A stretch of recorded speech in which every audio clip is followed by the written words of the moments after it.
स्वागत है आप सभी का मेरे YouTube channel NCERT Sanskrit classes पर। आज मैं आपको कक्षा 11 से भास्वती के तृतीय पाठ ऋतुचर्या चैप्टर का हिंदी अनुवाद कराऊंगी। ऋतुचर्या का अर्थ होता है ऋतु में दिनचर्या, यानी कि किस ऋतु में हमको किस प्रकार की दिनचर्या का पालन करना चाहिए। तो यह चैप्टर हमारा चरक संहिता के नामक आयुर्वेद के ग्रंथ से लिया गया है, जिसमें हमें जो ऋतुएं होती हैं जैसे हेमंत, शिशिर, बसंत, ग्रीष्म, वर्षा और शरद ऋतु में हमें किस प्रकार की भोज्यचर्या यानी कि भोज्य पदार्थों का सेवन करना चाहिए। पहली ऋतु हमारे सामने है हेमंत ऋतु। गोरसान इक्षु विकृति वशाम तेलम नवोदनम हेमंते अभ्यस्ते तयो उष्णम च आयुर्न हेयते। इसका अर्थ है कि गोरसान का मतलब होता है गाय का दूध, दही। इक्षु विकृति यानी कि गन्ने का रस। वशाम यानी कि चर्बी वाली चीज़ें। तेलम तेल। नवोदनम यानी कि नए चावल। और हेमंत अभ्यस्त तयो उष्णम, हेमंत ऋतु में हमको तयो यानी कि पानी, उष्णम यानी कि गर्म, ठीक है, यानी कि गर्म पानी से हमें क्या करना चाहिए, अभ्यस्त यानी कि नहाना चाहिए। इससे व्यक्ति की च आयुर्न हेयते यानी कि जो आयु होती है उसमें वृद्धि होती है, वह हेयते यानी कि कम नहीं होती है।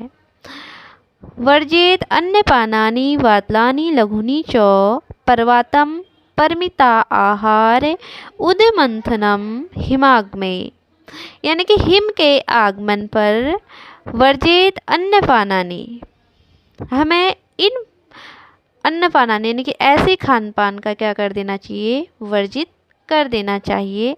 वातलानी यानी कि वातवर्धक, वो लघुनी हल्के, और पर्वातम हवादार, परमिता आहार यानी कि अल्पाहारी, और उदमंथनम यानी कि जौ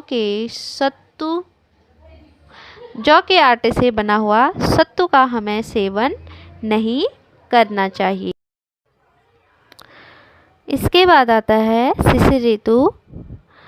हेमंत शिशिरो तुल्यो शिशिरे अल्पम विशेषणम रौक्षम आदानजम शीतम मेघ मारुतम वर्षजम, यानी कि शिशिर ऋतु और हेमंत ऋतु क्या होते हैं, तुल्यो यानी कि एक जैसे होते हैं, लेकिन शिशिरे अल्प विशेषणम, शिशिर ऋतु की थोड़ी सी अल्प यानी कि थोड़ी सी, विशेषणम यानी कि विशेषता यह है कि रौक्षम आदानजम यानी कि जो खान पान है, जो खाने पीने की चीज़ें होती हैं उनमें क्या आ जाता है, रौक्षम यानी कि रूखापन आ जाता है। और मेघ मारुत वर्षजम, मेघ यानी कि बादल के बरसने से और मानसूनी हवा से क्या हो जाता है, ठंडा बढ़ जाता है। तस्मात् हेमंतिकः सर्वः शिशिरे विधिरिष्यते निवात उष्णं त्वधिकं शिशिरे गृह्मा आश्रयेत्। तस्मात् हेमंतिकः यानी कि हेमंत ऋतु की तरह ही सर्वः शिशिरे यानी कि सभी विधियों को हमें शिशिर ऋतु में भी अपनाना चाहिए। और निवात उष्णम, निवात यानी कि रहना, उष्ण यानी कि गर्म, यानी कि गर्म घरों में हमें क्या करना चाहिए, निवास करना चाहिए।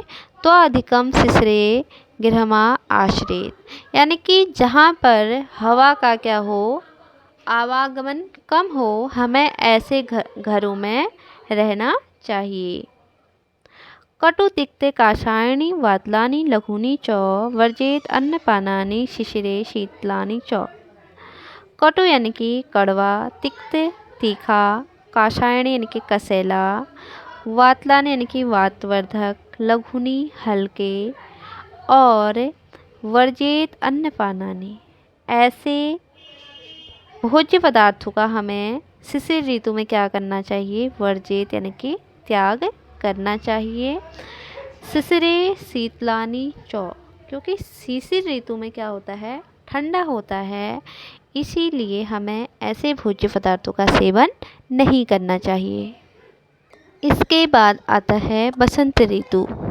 बसंते निचितः श्लेष्मा दिन कृत भावी इरितः काया अग्निम बाधते रोगा स्तः प्रकुरते बहुन। बसंत ऋतु में मतलब जो हेमंत ऋतु होता है और जो शिशिर ऋतु होता है, ये दोनों ऋतुएं क्या होती हैं? ठंड होती हैं। इन ऋतु में बहुत ज़्यादा ठंड होती है, जिस कारण से श्लेष्मा यानी कि कफ जम जाता है। तो वह कफ दिन कृत भावी इरित हो, यानी कि जो सूर्य की जो किरणें होती है, अब बसंत ऋतु में तो थोड़ा गर्मी हो जाती है ना, मार्च अप्रैल का समय होता है, थोड़ा बहुत गर्मी हो जाती है। तो वो गर्मी के कारण यानी कि सूर्य की किरणों के कारण वह जमा हुआ कफ हमारे काया अग्नि बाधित, यानी कि हमारे शरीर में क्या होने लग जाता है? बहने लग जाता है, जिसके कारण रोगा स्थितः प्रकुरुते बहुन, यानी कि बहुत सारे रोग उत्पन्न हो जाते हैं। तस्मात् बसंते कर्माणि वमनादिनी कार्येते गुरु अम्ल स्निग्ध मधुरम दिवा स्वप्नम च वर्जित। तो हमें क्या करना चाहिए? कह रहे हैं कि इन चीज़ों से यानी कि कफ से बचने के लिए और कफ से उत्पन्न रोगों से बचने के लिए हमें वमना आदि कर्माणि यानी कि वमन आदि कर्माणि यानी कि कार्यों को करना चाहिए। कब? बसंत ऋतु में। और गुरु अम्ल स्निग्ध मधुरम, गुरु यानी कि गरिष्ठ और अम्ली चिकनाई युक्त और मधुर का मतलब होता है मीठे भोज्य पदार्थों का हमें सेवन करना चाहिए।